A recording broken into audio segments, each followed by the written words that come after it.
I'm Paul Wiley, Director of Product Development and Engineering here at Yale Industries. I'm here today to talk to you about our newest folding machine. It is the Mark VII high-speed folder. This machine will come to you packaged in a skid in a crate and will have several components to it. When you first pull the machine out of the box, this is the main component that you will see. You will also have in separate boxes within the box, you will have two fold tables, this being fold table number 1.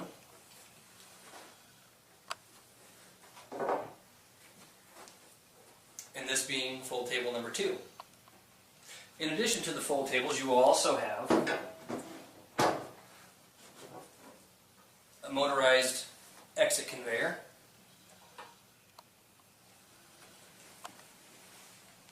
and you will also have a friction feed table.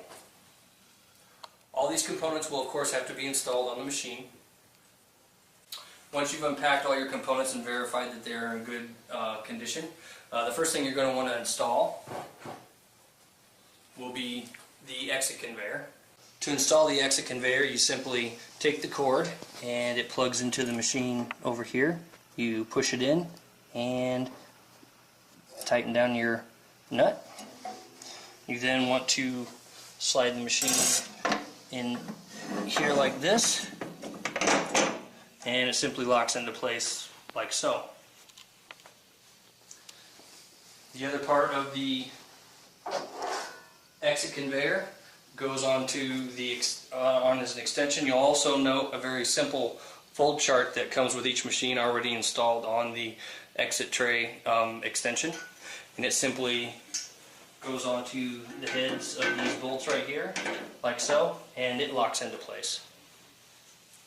The next thing you're going to want to put in is going to be your friction feed table, and that goes on the opposite side of the machine, and you simply pick it up, slide it in,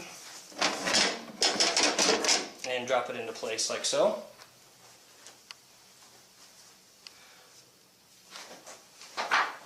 The next thing you're going to want to install is your fold table number 1. Fold table number 1 is very easy to delineate from fold table number 2. It is longer than fold table number 2. Fold table number 1 always goes on the upper side, and it just snaps into place.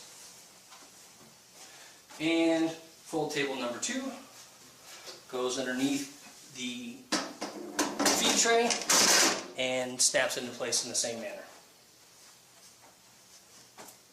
Now you can see that was very easy to install. It actually probably takes more time to unpack it than it actually does to put all those pieces in there.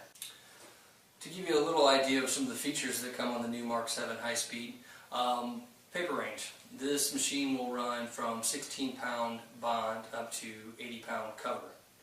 It will also run paper from 3.5 inches wide by 4.25 inches long up to 14 inches wide by 20 inches long. It comes with adjusting paper guides. The paper guides can of course be adjusted to run the ranges that I just gave you as far as paper width, and then this table is able to accommodate up to 20-inch long paper. Additional features that this machine comes with: it comes with a variable speed for the fold speed itself. It also comes with a variable speed for the exit conveyor. Now, the exit conveyor, since it is ran off of a separate motor, the speed needs to be adjusted proportionally to the speed that you're running the folding machine at. If you run the machine at an excessive rate of speed and don't proportionally adjust the exit conveyor speed, you will have stack-up problems in the exit conveyor. It will feed back up into the machine and jam up. So keep that in mind when you're running your machine. We also have a D-jam handle installed on the side of the machine.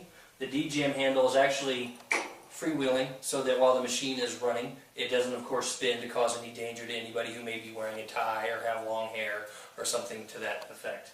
But to use the D-jam handle, you simply pull out on it and turn. And when you're doing that, it engages the rollers and it D-jams whatever may be in the roller package. You might notice these little tongues on the side of the machine here. These are actually the types of features that you see on high-end floor model machines that you see in printers. And what these are for is to actually adjust the gaps between the rollers. And the reason that these are like this is that they're spring-loaded. As you can see here, I'm lifting it. You can see here that it lifts as well. And what you do is, depending on what paperweight you're running, you take a piece of the sample stock, and let's say you're doing a letter or Z fold, for example. The first roller, when the paper enters the nib, is the thickness of one piece of paper. You tear a strip off to that size, you simply lift that up, slide it in there, and now that roller is gapped to that thickness of paper. Of course, when you've ran it through the first fold plate and you're entering your second fold roller, now that it's folded once, you have two thicknesses of paper. So you fold a piece of paper over that you've torn, you pull that out, slide it in, and the roller is gapped for two thicknesses of paper. And then of course coming out, you've now folded the paper twice on a letter or Z fold, and now you need three thicknesses of paper following the same logic. You pull this up, slide it in, and now your roller's gapped for the two folds of paper. And there's actually corresponding ones on each side of the machine, so you need to do that to both sides of the machine when you're setting it up and getting ready to run your job. This machine's also equipped with a simple fold chart. This here is a simple fold chart that comes with the machine. It covers paper range 6 by 9, 8.5 by 11, all the way up to 14 by 20. And you also have your ISO paper sizes here for Europe in A5 up to A3 plus. And then over here you have a corresponding legend that shows letter Z, double parallel, and so on. And it tells you specifically where to set each one of the fold plates based on what you're folding. Fold plate number 1 on this particular fold in this particular size, you'd want to set at 6.02 inches. And then to the right of each one of the fold plate settings, you'll see a little arrow, and that little arrow tells you exactly where to set your stack wheels.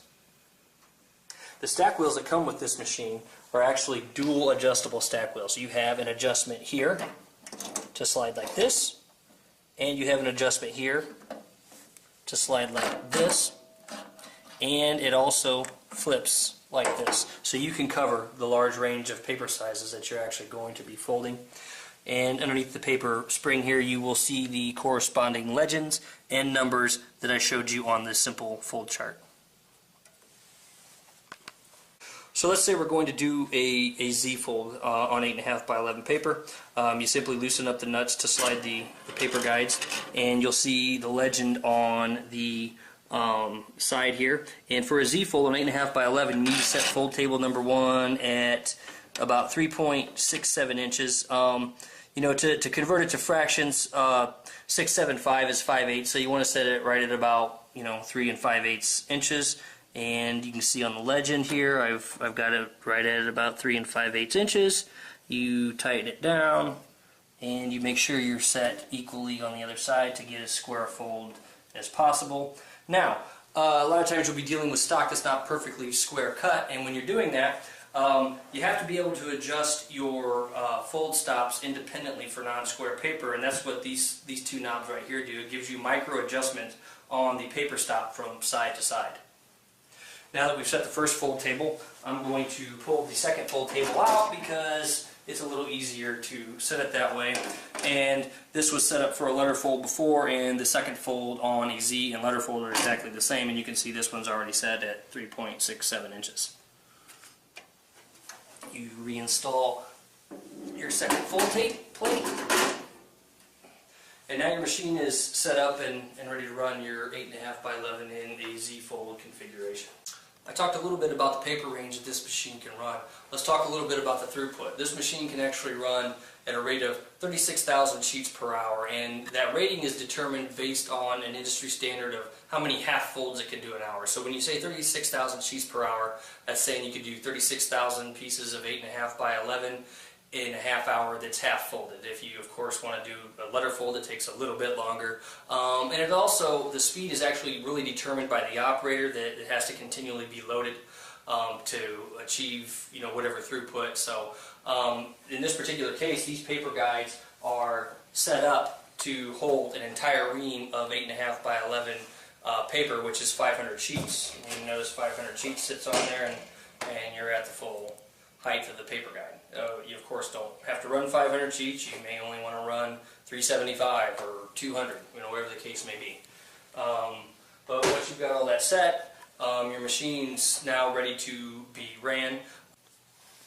Okay, once you've set up all the components that go on the machine and you've gotten it ready to fold, you want to also get it ready for the paper that you're going to be running, and that's also a determinant as to where your sheet separator needs to be set. You can see here that I'm clearly sliding the paper in and out of the sheet separator. This knob right here adjusts it, and you want to pull it in and out until you start to get some grabbing by that sheet separator, and then you're going to have a pretty good feed on it. You want to get just a slight grab, and again, this is variable. I mean, climate conditions, humidity in the air, things like that are going to vary how paper feeds in a paper folder. So, you can't expect to just drop your stack on here and start running it and walk away, because environmental conditions can change, feeding conditions of folding machines. So, just like any other folder, you may have to tweak with the sheet separator. To turn your machine on, you simply power the switch on. You can see here that you have a red LED counter that counts the number of sheets that you've folded. As I alluded to earlier, this is your fold speed. This goes from 1 to 8, which of course 1 being the lowest, 8 being the fastest, but you can turn the machine on and it starts to go very slowly, and you won't be able to hear me in a moment as I turn it on.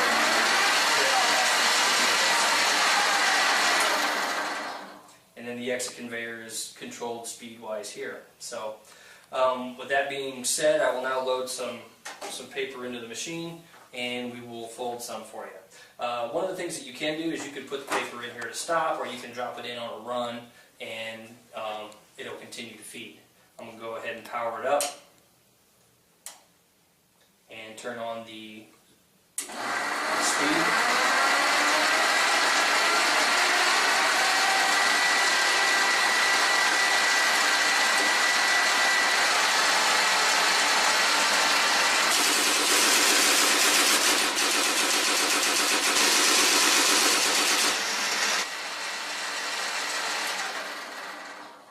The Mark VII also comes with a score perf cartridge that can be used should the job require such a need. The cartridge simply plugs in and plugs out. You simply depress these buttons and you remove the cartridge.